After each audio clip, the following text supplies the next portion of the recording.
Hi guys, welcome back. Today I am going to be making pizza sauce. I grew a couple tomato plants all summer and I have picked all my tomatoes now and I'm ready to do something with them. I grew Roma tomatoes, which I heard are really good for making pizza sauce with. So that's what I plan on doing. I found this pizza sauce recipe on the Eating Well website. I will make sure I post a link to the recipe on Facebook, Instagram, and in the description below this video. Okay, well, let's get started.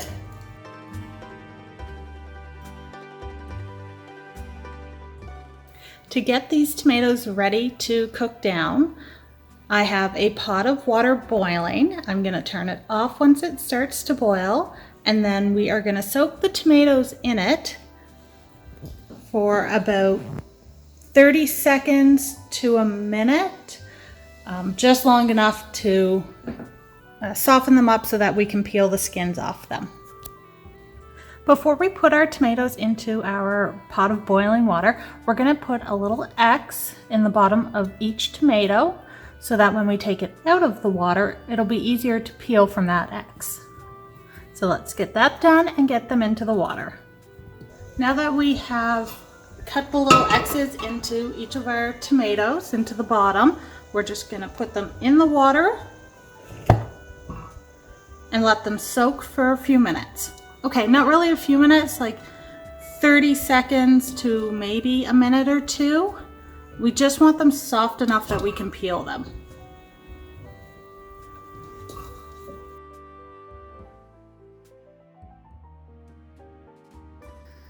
Besides the tomatoes going into our pizza sauce, I'm also going to use a wild mushroom and sage olive oil, half of a chopped white onion, 4 cloves of garlic, an 1/8 teaspoon of crushed red pepper flakes, 3/4 of a teaspoon of parsley, a tablespoon of freshly chopped basil, 3/4 of a teaspoon of oregano, 2 teaspoons of brown sugar, 1 3/4 teaspoons of coarse kosher salt, half a teaspoon of pepper, and I'm going to add in 2 bay leaves once everything else is mixed. Some of our tomatoes look like they are ready to be peeled, so we're going to start peeling them and putting them in a separate bowl, getting them ready to chop. So as you can see, that little X makes it really easy to peel all the skin off of it.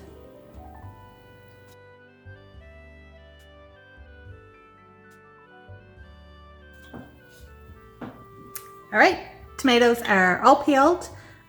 Helps if you put them into a bowl of ice water when you take them out of their little soaking bath of hot water. It'll make them easier to handle and it'll make it easier to peel them. Now we are going to get them all chopped up and ready to start cooking them down.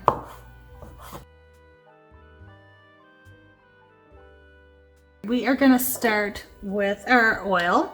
It says 3 tablespoons of oil. I'm using a wild mushroom and sage oil. We're going to let that heat up a little bit and then we are going to mix in our onions and our garlic.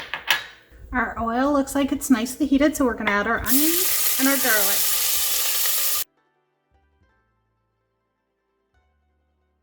We're going to let this cook down a little bit and just brown it up. Our onions look like they've browned up really well. Maybe a little too well. Nope, they look good. So now we are going to add our tomatoes and any juice that was with them. We are also going to add our spices now. This is the oregano, basil, parsley, red pepper chili flakes, the salt.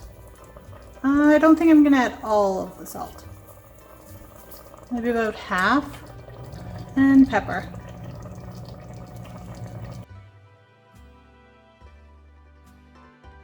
Now we are going to just let that cook down for a while, or we add our sugar and puree it. All right, this has been cooking for about a half hour now.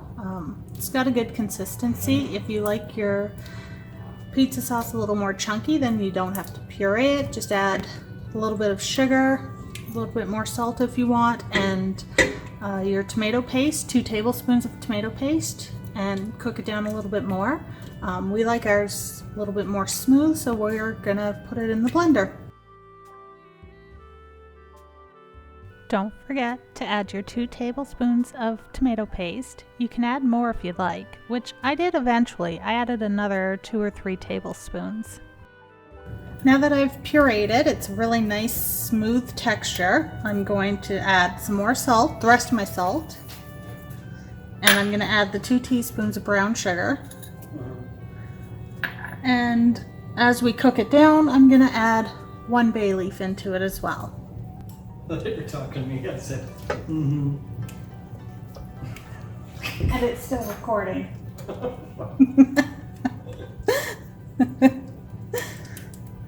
Alright, we will let that simmer and cook down for a little while.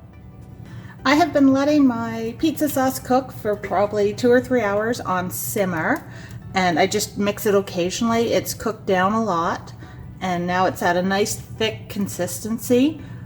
The longer you let your pizza sauce cook, the more flavorful it's going to be. I added an extra 1/4 cup of brown sugar to it, and now it has this really nice sweet taste with a bit of a kick behind it, so it's a sweet and spicy. It's ready. I like it. My husband likes it, so now I'm going to put it in some jars.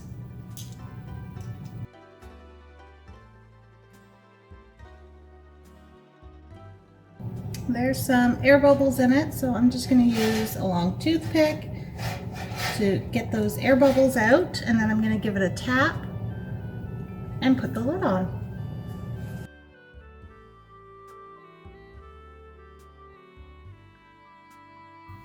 This recipe was awesome. I really liked it, and I will make it again.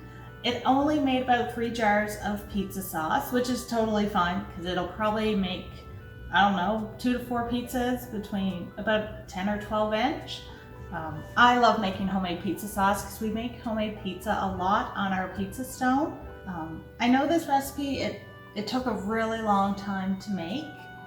It's supposed to only take something like 2.5 hours to do, but because I let it cook so much longer so that the flavors would really come through and it'd be much more flavorful, it took me a lot longer. But yeah, this recipe turned out really well. I definitely changed a few things, like I didn't add thyme in it. Instead, I added a bay leaf, I added some red chili flakes, I added extra sugar. Anyway, excellent recipe. I really enjoyed this one. I will make it again. Yeah, let me know how it works out for you. Remember to hit that like button, give me the thumbs up, and hit the subscribe button and the notification bell. And I will see you for our next recipe.